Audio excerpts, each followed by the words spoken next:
नमो नमः। भवतां समेषां स्वागतम् अस्यां कक्षायाम्।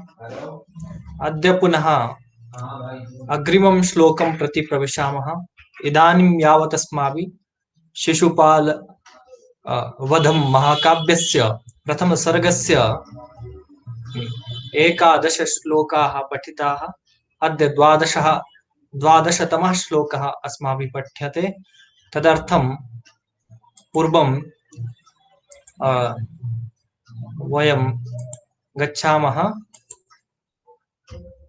इदानीं भवतां पुरतः श्लोकः दृश्यते। वारद्वयम् अस्य श्लोकस्य उच्चारणं करिष्यामि। तदनन्तरं पदच्छेदः, तदनन्तरम् अन्वयः, तदनन्तरं शब्दार्थश्च, अन्ततो गत्वा सरलार्थः यथा प्रतिदिनम् अस्माभिः क्रियते तथैव भविष्यति। तर्हि एकवारम् उच्चारणं करोमि। पतत्पतंग प्रतिमस्तपोनिधि पुरोस्य यावन्न भुवि व्यलीयत गिरेस्तडित्वा निभतावदुच्चकैर्जवेन पीठाद् उदतिष्ठदच्युतः। एकवारं पुनः शृण्वन्तु। पतत्पतंग प्रतिमस्तपोनिधि पुरोस्य यावन्न भुवि व्यलीयत गिरेस्तडित्वा निभतावदुच्चकैर्जवेन पीठादुदतिष्ठदच्युतः। इदानीम् अस्य पदच्छेदः एकवारं भावं यदि भवन्तः श्रोतुमिच्छन्ति सरलैः शब्दैः तर्हि भवतां पुरतः उपस्थाप्यते। जब तक नारद जी भगवान श्री कृष्ण के सामने अपने पांव जमीन पर रखते, उससे पहले ही भगवान श्री कृष्ण अपने ऊंचे आसन से उठ गए। यावत् नारदस्य पादः भुवि भूस्पर्शम् अकरोत् ततः पूर्वमेव भगवान श्री कृष्णः स्वआसनात् उदतिष्ठत इति कथितम्, उत्थितवान।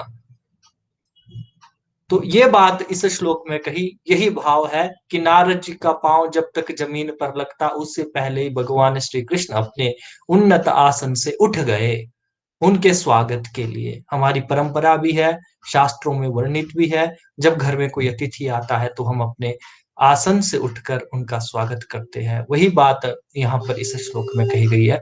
तरी इदानीम पदच्छेदम तावत आदौ कुर्मः तदनु अग्रे गच्छामः। सर्वादौ प्रथमः शब्दः वर्तते पतत्। तर्हि एतस्य अर्थः छेदं कुर्मः चेत् पतन्। अनन्तरं द्वितीयः शब्दः वर्तते पतङ्गप्रतिमः।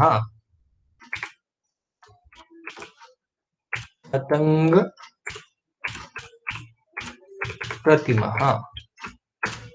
तदनु तपोनिधिः। तपोनिधिः। तदनु पुरोस्य। पुरः। पुरः।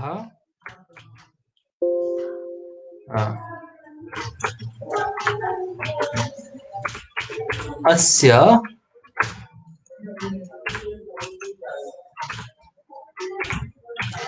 यावत् न अनन्तरं भुवि अन्तिमः वर्णः वर्तते व्यलीयत। व्यलीयत। अत्र पादद्वयं समाप्तिं प्रति गच्छति।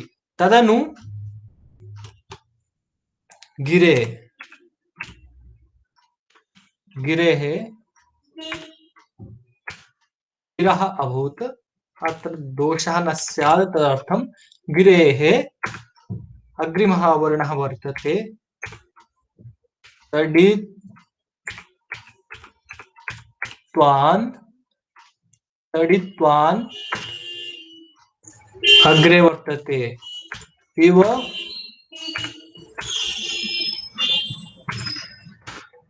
इव तावत्। अग्रे वर्तते उच्चकैः जवेन पीठात् पीठात् उत्तिष्ठ उत्तजमा अतिष्ठत् उत अतिष्ठत अतिष्ठत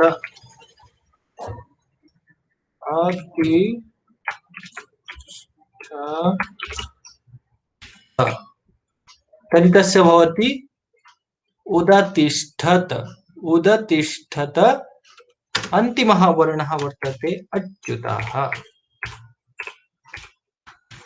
अच्युतः अस्य शब्दस्य अर्थः भवति भगवान् विष्णु इति को अर्थः भवति भगवान् विष्णुः तर्हि अनेन क्रमेण अस्माभिः यत्र पदच्छेदः विहितः इदानीं पतन पतंग पतन अस्य शब्दस्य गिरते हुए अधो पतनम अस्य यस्य भवति तदर्थम तस्मिन् अर्थे अत्र तथा तु न वर्तते। तो यहाँ पर ये जो पतत शब्द या पतन शब्द जो सर्वादौ प्रयोग में किया लाया गया है यह सूर्य के लिए हम जैसे हिंदी में कह लेते हैं गिरते हुए सूर्य को देखा सायंकाल में सूर्य गिरता है ऐसा प्रसिद्ध है किंतु सूर्य गिरता तो नहीं है डूबता है तो वहां पर क्या है रूढ़ी के कारण आप ले सकते हैं या लक्षणा के कारण इस पतन शब्द का अन्य अर्थ सिद्ध हो जाएगा। यहाँ पर पतत का अर्थ अस्त होने अर्थ में लिया जा सकता है पतन पतंग पतंग पतंग शब्द पतंगः एकस्तु भवति खगाः द्वितीयः भवति सूर्यः अस्य प्रमाणस्वरूपं मल्लिनाथेन अमरकोशस्य पंक्तिर् उपस्थाप्यते अमरकोशानुसारं पतंग शब्दस्य अर्थद्वयं भवति एकस्तु भवति खगाः द्वितीयः भवति सूर्यः पतन पतंग पतंगः पतन पतंगः कः सूर्यः प्रतिमः तमिव प्रतिमा यस्य सः स भवति पतत् पतंग प्रतिमः कः नारदः पतत् पतंग प्रतिमः कः नारदः भाई गिरते हुए सूर्य के समान जिसकी प्रतिमा है पतत पतंग प्रतिमः तपोनिधि ही गिरते हुए सूर्य के समान तपोनिधि ही जो तपोनिधि है सह कह नारदः पुरः पुरः सामने पुरोभागे अस्य श्री कृष्णस्य यावत जब तक न नहीं भुवि भूमौ पृथिव्यां व्यलीयत अतिष्ठत तो इस प्रकार से जब तक वह एक तो क्या है गिरते हुए सूर्य के समान यहाँ पर हम गिरते हुए सूर्य के समान नहीं लेंगे डूबते हुए सूर्य के समान तपोनिधि नारद जी जब तक पृथ्वी पर अपना पांव नहीं रखे ऐसा अर्थ शुरू के दो पादों का हो जाएगा गिरे है तडितवान इव अब तडितवान शब्द यह अत्र आगतः वर्तते तडितवान तडित जिसमें तडितवान भाई जो बिजली वाला है बिजली वाला कौन होता है मेघ जो तडित को धारण करता है बिजली को धारण करता है तडित शब्द का अर्थ बिजली होता है बिजली को धारण कौन करता है मेघ करता है गिरे तडितवान इव भाई जिस प्रकार से गिरे कहते हैं गिरे षष्ठी विभक्ति या पंचमी विभक्ति एक वचनम गिरे गिरे ही कहते पर्वता पर्वतात तडितवान इव जिस प्रकार पर्वत के शिखर से बिजली वाला पर्वत ये क्या कहते हैं मेघ तडितवान इत्यस्य अर्थ भवति मेघः घनः घनमिव घनमिव मेघमिव तावत उच्चकै जवेन तावत जवेन तावत तब तक जवेन वेग पूर्वक उच्चकै पीठात ऊंचे आसन से उदतिष्ठत उठ गए अच्युतः भगवान श्री कृष्ण जिस प्रकार से पहाड़ के ऊपर से तेजी से बादल चले जाते हैं या उठ जाते हैं, ठीक उसी प्रकार से भगवान श्री कृष्ण भी अपने ऊंचे आसन से उठ गए। अयम अस्य अत्र प्रत्येकस्य प्रत्येकम शब्दस्य अयम भावः अयम अर्थः च अस्माभिः कृताः। इदानीम् अस्माभिः अस्य अन्वयः भवतां पुरस्तात् उपस्थाप्यते। अन्वयः कथं भविष्यति तम् एकवारं वयं पश्यामः। अन्वयं तावत् भवन्तः अपि पश्यन्तु। इदानीम् अन्वयः अस्य अस्माभिः क्रियते। तर्हि कथं भवेत्? सर्वतः पूर्वम् आगमिष्यति यावत् शब्दः। अत्र यावत् वर्तते, एनं शब्दं वयम् इतः स्वीकृत्य अत्र स्थापयामः। यावत् यावत् अग्रे आगच्छति पतत् पतंग प्रतिमः। एनं शब्दं स्वीकृत्य वयम् अत्र स्थापयामः। पतत पतंग प्रतिमः। अनेन क्रमेण अस्माभिः क्रियते। अग्रे आगमिष्यति तपोनिधिः।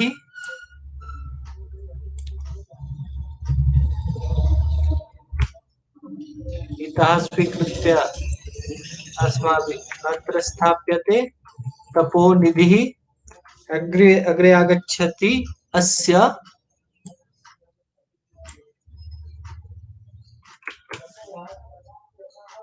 अत्र वयम् अस्य इति स्थापयामः। अस्य तदनु आगमिष्यति पुरः। अस्य पुरः भुवि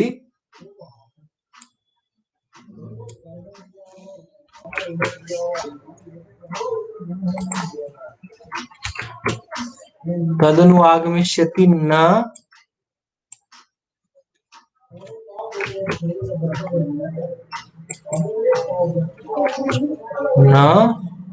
अन्ते आगमिष्यति व्यलीयत इति।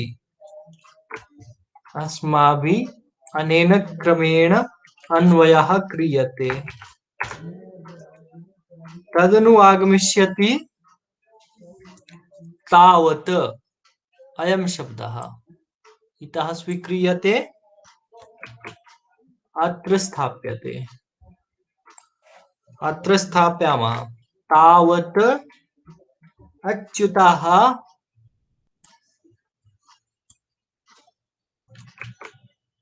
तावत् अच्युतः गिरेस्तडित्वानिव गिरेस्तडित्वान इव। इतः स्वीकृत्य अत्र स्थाप्यते। इव उच्चकैपीठात्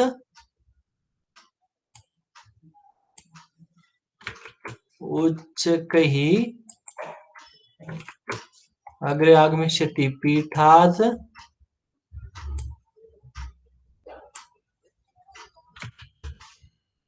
उच्चकैः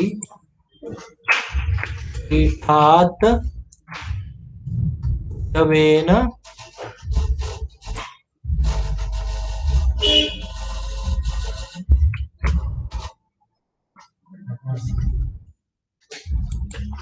जवेन अत्र स्थापितम् अग्रे उदतिष्ठत।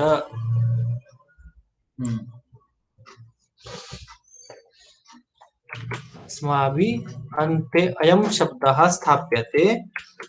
तर्हि किं जातं?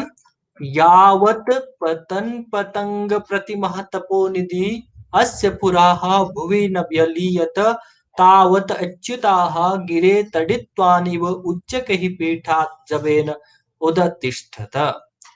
तो एकवारं हिंदी भाषया अस्य अर्थम् अवगच्छामः। तदनु संस्कृतेन शब्दार्थम् अवगमिष्यामः। तर्हि पश्यामः।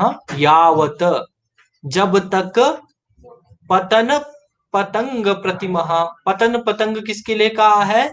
सूर्य, सूर्य के समान, प्रतिमः, प्रतिमः शब्द से हम यहाँ पर समान अर्थ ले लेंगे, उसकी प्रतिमा, उसके आकार के जैसा। जब तक जब तक सूर्य के समान तपोनिधि तेजवान नारद जी अस्य पुराः, भगवान श्री कृष्ण के सामने, श्री कृष्ण से पुराः सामने, भूमि न व्यलीयत, भूमि को ना नहीं व्यलीयत स्पर्श किया। व्यलीयत का अर्थ यहाँ पर अतिष्ठत हम ले लेंगे, पुराना अतिष्ठत, भूभि ना भूमौ भूभि ना अतिष्ठत, ना तिष्ठत, ऐसा हम कर लेंगे कि जब तक नारद जी इसके भगवान श्री कृष्ण के सामने भूमि को स्पर्श नहीं किए, तावत तब तक अच्युताः, भगवान श्री कृष्ण गिरे तडित्वान इव, गिरी के ऊपर बादलों के जैसे, उच्च कई पीठात,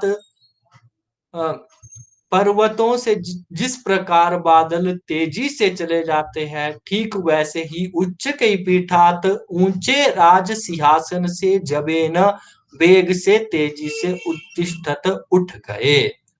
जब तक नारद जी, सूर्य के समान तपोनिधि नारद जी अपना पांव भूमि पर रखते, उससे पूर्व ही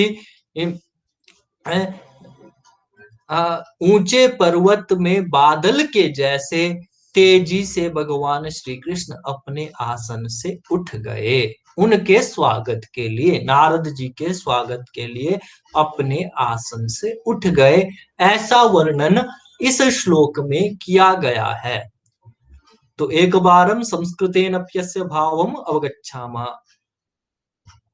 या सूर्यमिव सूर्यमिव तपोनिधि नारदः यावत् भगवतः पुरतः भुवि स्वपादं न स्पृष्टवान्, ततः पूर्वमेव भगवान श्री कृष्ण गिरे तडितवानमिव, गिरेः मेघमिव उन्नतात् आसनाद् राज सिंहासनात् वेगेन उत्थितवान्। नारदस्य स्वागताय वेगेन उत्थितवान्, अयम् अर्थः अत्र अस्माभिः स्वीकर्तुं शक्यते। अयम् अर्थः सरलः अर्थः अस्माकं पुरस्तात् उपस्थितः भवति। तर्हि इदानीम् इतोपि अत्र कः अलङ्कारः भवेत्? अयं प्रश्नः अस्माकं पुरतः उपस्थितः भवति। यहाँ पर कौन सा अलंकार होगा? जो दंडी प्रवृत्ति आचार्य हैं वो कहते हैं पतत पतंग, यहाँ पर सूर्य के लिए पतत, ये जो उपमान प्रयुक्त किया गया है ये उपमान असिद्ध है।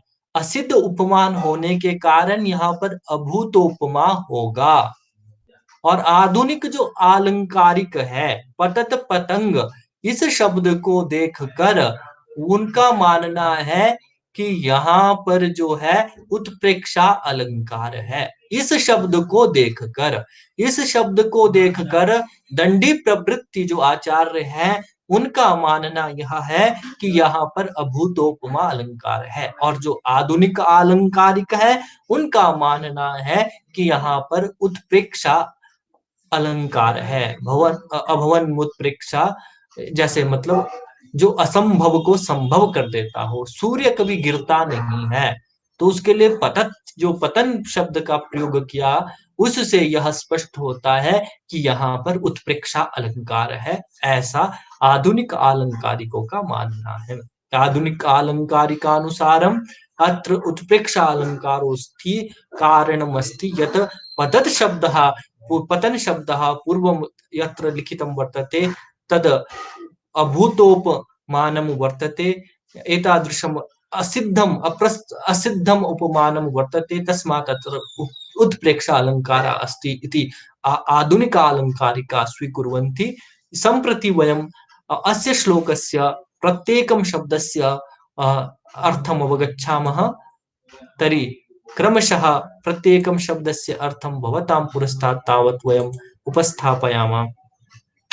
तत्र प्रथमः शब्दः वर्तते पतन एतत्तु सिद्धमेवस्ति। पतन यः पतंगा सूर्या स प्रतिमोपमानं यस्य सः। तर्हि एवमेव लिख्यते पतन यः पतंगः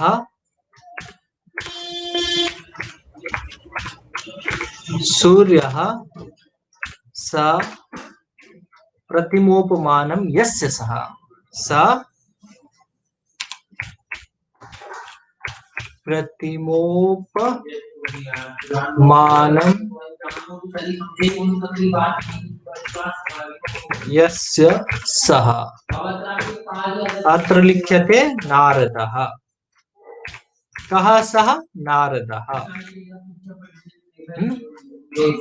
पतत पतंग प्रतिमः कः? नारदः। तस्मै अयं शब्दः अयम् एतत् सर्वं पतन् यः पतंगः सूर्यः स प्रतिमोपमानं यस्य उपमानं यस्य सः नारदः। अग्रे लिख्यते पतंगौ पक्षी सूर्यौ च इत्यमरः। पतंगौ कौ पक्षी सूर्यौ च इत्यमरः। अमरकोशानुसारं पतंगः सूर्याय अपि प्रयुज्यते। तपोनिधि मुनिः। तपोनिधि अग्रिमः शब्दः आगतः तपो निधिः। अस्य अर्थः भवति मुनिः। तपोनिधि मुनिः। अग्रे आगच्छति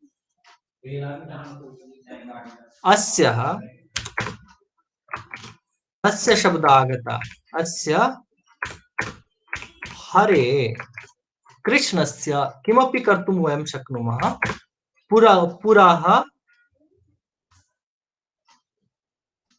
पुरः प्रदेशे पुरोभागे किमपि पुरः अस्माभिः कर्तुं शक्यते। पुरः समक्षे अपि लेखितुं अत्र भवितुम् अर्हति। भुवि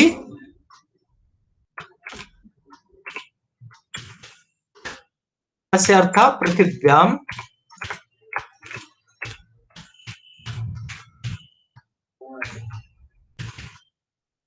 अत्र पादद्वयं समाप्तिं प्रति गच्छति। इतः अग्रे यावन् न अत्र समाप्ति न जाता। इतोपि पृथिव्यां यावन्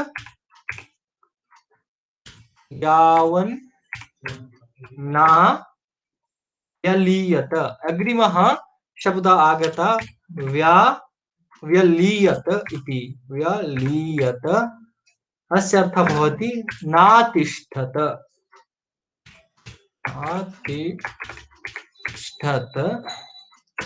इत्यत्र पादद्वयं समाप्तिं प्रति गच्छति। ततः उच्चकैर् उन्नतात् पीठात् आसनात् जवेन उदतिष्ठत। कः उदतिष्ठत? अस्माभिः एतदपि पठितम् आसीत्। तावद् अच्युतो हरिगिरे शैलात् पश्यन्तु। तावत्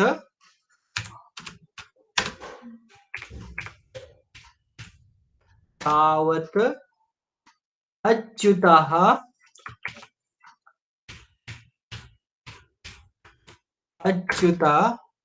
हरि श्रीकृष्णः वा गिरेः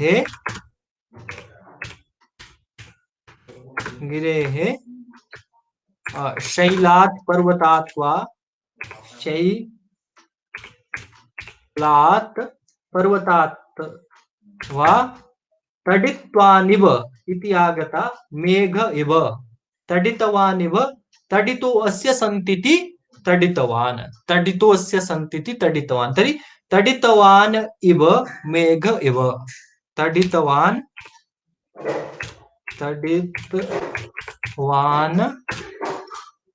मेघ इव। मेघ इव उच्चकै अग्रिमः यः शब्दः वर्तते उच्चकै उन्नतात्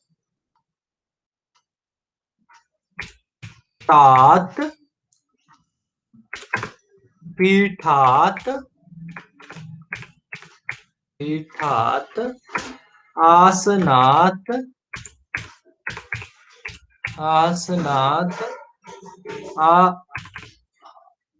आसनात्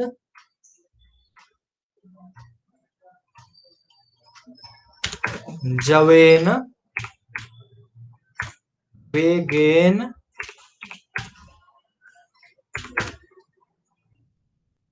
उदतिष्ठत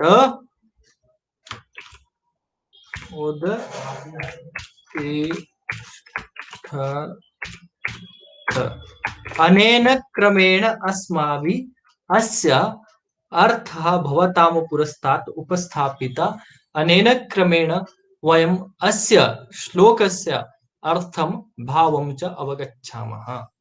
एकवारं पुनः श्लोकस्य उच्चारणं कृत्वा तस्य सामान्य अर्थं च भवतां पुरतः वदामि, तदनु कक्षां समापयामि। पतत्पतंग प्रतिमस्तपोनिधि पुरोश्च यावन्न भुवि व्यलीयत गिरेस्तडित्वा निबतावदुच्चकैर्जवेन पीठाद् उदतिष्ठदच्युता। तो इसका हमने सामान्य अर्थ यह लिया था कि जब तक सूर्य के समान तपोनिधि मुनि नारद जी भूमि पर अपना पांव भगवान श्री कृष्ण के सामने भूमि पर अपना पांव रखते, उससे पहले ही पर्वत के ऊपर से मेघ के जैसे भगवान श्री कृष्ण अपने ऊंचे आसन से उठ गए। तो ये सरल सा अर्थ है इसका। तो इसका संस्कृत में हो जाएगा सूर्यमिव तपोनिधि देवर्षि नारदः यावत् भगवतः श्रीकृष्णस्य पुरोभागे स्वपादं न अस्थापयत् ततः पूर्वमेव गिरेः तडितवान् इव भगवान् श्रीकृष्णः उन्नतात् आसनाद् उत्थितवान्। नारदस्य स्वागताय स्व उन्नताद् आसनाद् उत्थितवान्। एवं प्रकारेण वयमत्र अस्य श्लोकस्य सरलैः शब्दैः भावं वक्तुं शक्नुमः। अस्मिन् श्लोके उत्प्रेक्षालङ्कारः वर्तते इति आधुनिकालङ्कारिकाः प्रतिपादयन्ति। अस्मिन् श्लोके वंशस्थ छन्दः वर्तते इति पूर्वमपि अस्माभिः प्रतिपादितं वर्तते। इति प्रतिपादनेन अद्य अस्या कक्षाया अत्रैव समाप्तिर्भविष्यति। यदि भवतां मनसि कापि जिज्ञासा प्रश्नः वा वर्तते, भवन्तः सोत्साहं तं प्रश्नम् अस्माकं कृते लेखितुं शक्नुवन्ति। पुनश्च यदि कुत्रापि कापि समस्या पाठे आगता अस्ति, कापि जिज्ञासा अस्ति, तदपि तां जिज्ञासामपि भवन्तः उपस्थापयितुं शक्नुवन्ति। इति उक्त्वा विरमामि। धन्यवादः। नमस्कारः।